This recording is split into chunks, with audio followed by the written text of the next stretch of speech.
पूज्य मालिक को प्रणाम। सभी बहनों भाइयों को प्रणाम।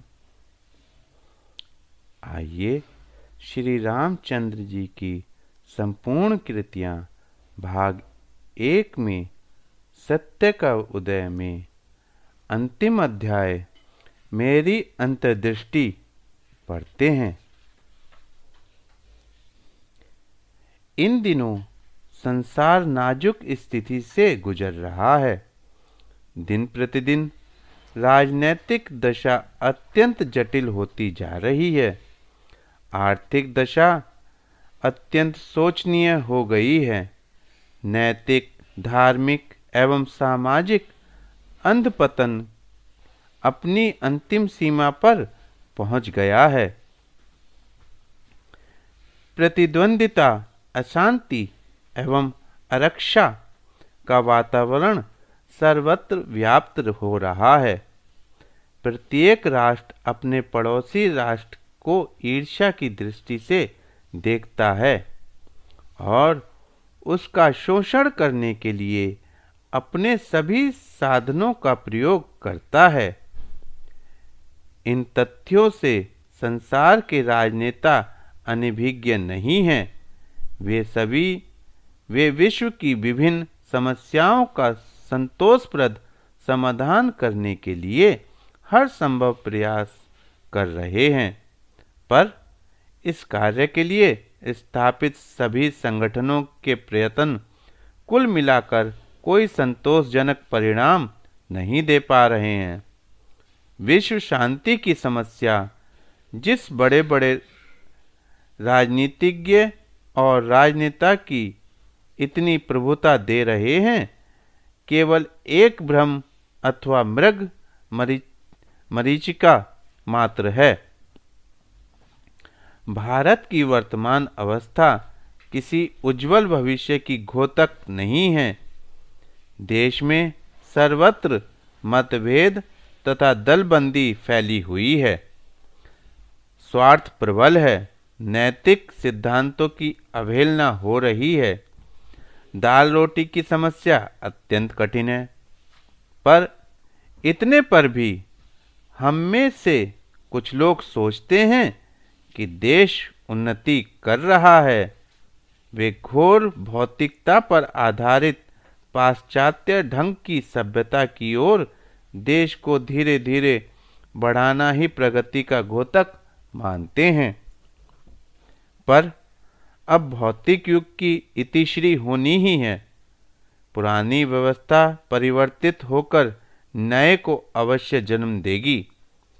विद्युत एवं अणुशक्ति पर आधारित विश्व सभ्यता का वर्तमान ढांचा बहुत दिनों तक रहने वाला नहीं है। इसका शीघ्र पतन अवश्य संभावी है।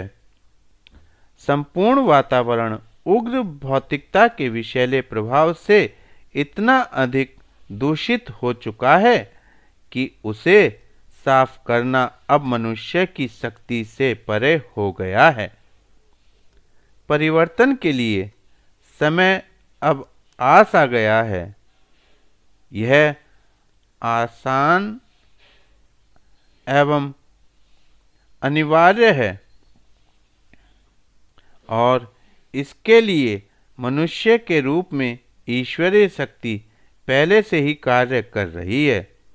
इसका उल्लेख मैंने अपनी पुस्तक राजयोग का दिव्य दर्शन में किया है। इस समय हम में से कुछ लोगों को यह विश्वास के योग्य भले ही न लगता हो, पर निसंदेह यह एक सत्य है। विश्व उस ईश्वरीय शक्ति तथा उसके तत्संबंधी कार्यों को कुछ समय पश्चात जानेगा, जब घटनाएं काफी प्रकाश में आ जाएंगी। ईश्वरीय कार्य सदा किसी उच्च क्षमता वाले मानव के माध्यम से ही संपादित होता है, सीधे नहीं। कारण यह है कि ईश्वर के पास मन, मानस नहीं होता, जिसके द्वारा वस्तुएं क्रियान्वित की जाती हैं। मनुष्य के पास मन होता है, जो इस कार्य के लिए उपयोग में लाया जा सकता है, पर यह तभी हो सकता है जब वह अपने अस्तित्व तक से बेखबर हो जाए। पूर्ण आत्मनिषेध की प्राप्ति के उपरांत जो कुछ भी उसमें बच रहता है वह मानवीय मन न होकर केवल शुद्ध, नितांत विशुद्ध ईश्वरीय मन ही होता है। अब प्रकृति इस ईश्वरीय मन के द्वारा अपना कार्य करती है। यद्यपि देखने को यह मन मानव शरीर में ही रहता है। अब मैं केवल पाठकों के सम्मुख आने वाले विश्व की एक झलक प्रस्तुत करता हूँ, जैसा कि मैं अपनी अंतर्दृष्टि में से देखता हूँ। विश्वास कीजिएगा या न कीजिएगा, परंतु परोक्षदर्शी अवस्था में प्रकृति के अध्ययन का यह मेरा परिणाम है। विश्व के अवांछित तत्वों का विनाश प्रारंभ हो चुका है। इसके संकेत स्पष्ट हैं। विश्व के अस्तित्व काल में कई बार ऐसी घटना घटित हो चुकी है। उन अनेक घटनाओं में राम का रावण के विरुद्ध युद्ध, नूह का सैलाब और महाभारत का युद्ध कुछ उदाहरण हैं। ऐसा विनाश विभिन्न साधनों के द्वारा संपन्न होता है। ये साधन युद्ध अथवा आंतरिक कलह, ज्वालामुखी विस्फोट जैसे दैविक प्रकोप अथवा ऐसे ही अन्य रूपों में प्रस्तुत हो सकते हैं। अब अंतिम दृश्य के लिए समय आ गया है और विश्व उसकी ओर द्रुत गति से बढ़ रहा है। यह कार्य इस शताब्दी के अंत तक पूरे वेग से प्रारंभ हो सकता है, परंतु अधोलिखित कुछ घटनाओं के होने में अधिक समय लग सकता है। सूर्य की गर्मी पिछले कुछ समय से सैन्य कम होती जा रही है। वैज्ञानिकों के लिए यह एक परेशानी की समस्या हो सकती है, क्योंकि कुछ समय पश्चात सूर्य में गर्मी कम होने के कारण पृथ्वी पर जीवन बिल्कुल असंभव हो सकता है। सारे भौतिक साधनों के होते हुए भी इन वैज्ञानिकों को इसका कोई समाधान नहीं मिल रहा, परंतु मैं उन्हें यह विश्वास दिला सकता हूँ कि सूर्य की गर्मी अभी इस सीमा तक नहीं घटेगी। आज सूर्य की गर्मी में जो कमी हो रही है वह प्रकृति के परिवर्तन कार्य में केवल शीघ्रता लाने के लिए हो रही है। यह कार्य के लिए नियुक्त व्यक्ति उसके लिए इसका उपयोग कर रहा है। संपूर्ण विश्व के निकट में होने वाले कायापलट का यह एक असंदिग्ध संकेत है। इसके पश्चात सूर्य पुनः अपनी संपूर्ण प्रखरता प्राप्त कर लेगा। महाप्रलय के समय भी पुनः यही संकेत प्रकट होगा, परंतु चूंकि वह अभी अत्यंत दूर की बात है, मैं उस पर यहाँ कुछ नहीं लिखना चाहता। इस संबंध में पाठकों की दिलचस्पी के लिए मैं यहाँ एक बात बतलाऊं कि महाप्रलय के समय ध्रुव तारा अपने स्थान से कुछ अंश खिसक जाएगा और थोड़ा गर्म हो जाएगा। उससे गैस के रूप में प्रबल ऊर्जा का निकलना प्रारंभ होगा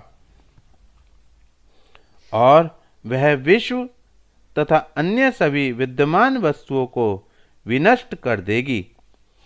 उत्तरी ध्रुव से यह विनाश कार्य प्रारंभ होगा। वर्तमान उथल पुथल के परिणाम स्वरूप भयंकर परिवर्तन हो जाएंगे और संसार का नवीन ढांचा आज के संसार से सर्वथा भिन्न होगा। ग्रेट ब्रिटेन का भविष्य दुर्भाग्यपूर्ण होगा। उसका एक अंश अर्थात दक्षिणी भाग समुद्र में डूब जाएगा। लंदन के ठीक नीचे एक ज्वालामुखी शक्ति गुप्त रूप से कार्य कर रही है और समय आने पर उसका एक ज्वालामुखी के रूप में विस्फोट होगा। गल्फ स्ट्रीम अपना रास्ता बदल देगी और देश अत्यंत ठंडा हो जाएगा। यूरोप का भी भाग्य वैसा ही होगा। छोटे छोटे देश अपना अस्तित्व खो देंगे। रूस का भविष्य अंधकार में है। वह बचा नहीं रह सकता। उसका अपना ही अस्त्र उसके लिए घातक होगा। साम्यवाद अपनी ही जन्मभूमि में दफना दिया जाएगा। अमेरिका अपनी संपत्ति निकट भविष्य में खो देने के खतरे में है और कुछ समय में वह बिल्कुल दरिद्र हो जाएगा। साथ ही उसकी शक्ति एवं महानता का भी अंत हो जाएगा। भारतवर्ष पुनः अपने प्राचीन गौरव को प्राप्त करेगा तथा अपने ही शासन के अंतर्गत उन्नति कर प्रमुखता को प्राप्त करेगा। उसका आधिपत्य चारों ओर फैल जाएगा और विश्व उसकी ओर मार्गदर्शन के लिए आशा भरी दृष्टि से देखेगा। परंतु उसे भी विश्व की उथल पुथल में भाग लेना होगा। देश में विद्रोह के कीटाणु बढ़ रहे हैं। देश का एक भाग जैसे पूर्वी बंगाल समुद्र में डूब जाएगा।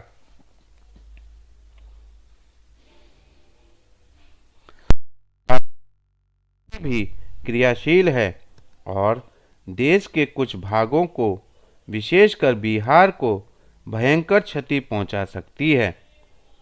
दक्षिणी पठार सुदूर भविष्य में एक द्वीप के रूप में परिवर्तित हो सकते हैं।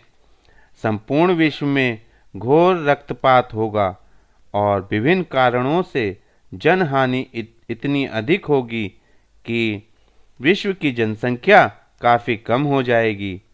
आगामी विश्व का नवीन ढांचा राख एवं कंकालों पर निर्मित होगा। भारतवर्ष में आध्यात्मवाद पर आधारित एक सभ्यता का प्रादुर्भाव होगा जो कालांतर में विश्व सभ्यता के रूप में विकसित होगी। कोई देश या राष्ट्र आध्यात्मिकता को अपना आधार बनाए बिना जीवित नहीं रह सकता। प्रत्येक राष्ट्र को अपने किसी न किसी समय में इसे अपनाना ही होगा यदि वह अपना अस्तित्व बनाए रखना चाहता है।